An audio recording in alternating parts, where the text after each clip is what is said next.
खूंखार भूखा घोड़ा। एक दिन राजा कृष्णदेव राय के दरबार में अरब देश का एक व्यापारी आया। उसके पास एक से बढ़कर एक अरबी घोड़े थे। व्यापारी ने हट्टे कट्टे और तंदुरुस्त अरबी घोड़ों की राजा कृष्णदेव राय के सामने इतनी तारीफ की कि उन्होंने फौरन उन घोड़ों को खरीदने का मन बना लिया।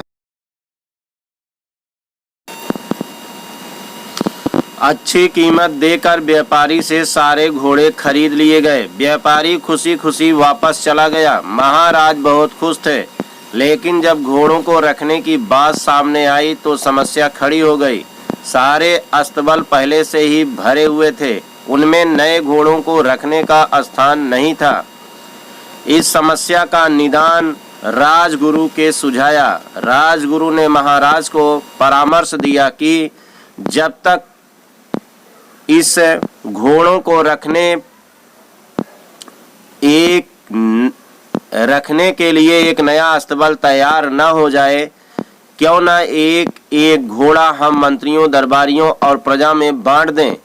वे उन घोड़ों की देखभाल करेंगे और उसके बदले हर महीने उन्हें 1 स्वर्ण मुद्रा दी जाएगी। महाराज को राजगुरु की ये सलाह जच गई और उन्होंने वे घोड़े अपने मंत्रियों और दरबारियों में बंटवा दिए। जो घोड़े बचे वे प्रजा में बांट दिए गए। महाराज का आदेश था, इसलिए सब लोग चुपचाप घोड़े लेकर अपने अपने घर चले गए। 1 स्वर्ण मुद्रा में उन घोड़ों के चारे का प्रबंध करना और उनकी देखभाल करना बहुत कठिन था, लेकिन वे राजसी घोड़े थे, इसलिए उनकी देखभाल में कोई कोताही नहीं बरती जा सकती थी। सब अपना पेट काट कर घोड़ों की देखभाल करने लगे। एक घोड़ा तेनाली राम को भी मिला। उसने वह घोड़ा अपने घर ले जाकर एक छोटी सी अंधेरी कुटिया में बांध दिया। उस कुटिया में छोटी सी एक खिड़की बनी हुई थी। उस खिड़की से तेनाली राम रोज शाम थोड़ी सी सूखी घास घोड़े को खिलाया करता था। घोड़ा दिन भर भूखा रहता था, इसलिए जैसे ही शाम को खिड़की से सूखी घास देखता वह लपक कर उसे खा जाता। दिन बीतते गए और वह दिन भी आया जब अरबी घोड़ों का अस्तबल बनकर तैयार हो गया। जिन मंत्रियों, दरबारियों और प्रजा के पास अरबी घोड़े थे, उन्होंने चैन की सांस ली।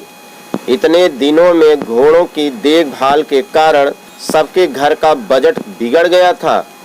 कईयों पर कर्जा चढ़ गया था। खैर वे घोड़े लेकर राज महल पहुँचे। इधर तेनाली राम जब राजमहल पहुंचा तो उसका घोड़ा नदारद था।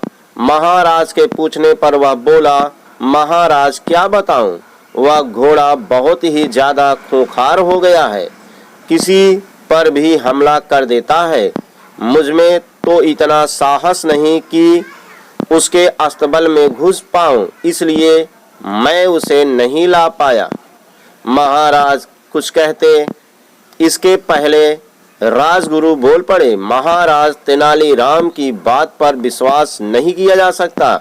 अवश्य घोड़ा सही सलामत नहीं है, इसलिए तेनालीराम बहाना कर रहा है। हमें वहां जाकर वास्तविकता का पता लगाना चाहिए।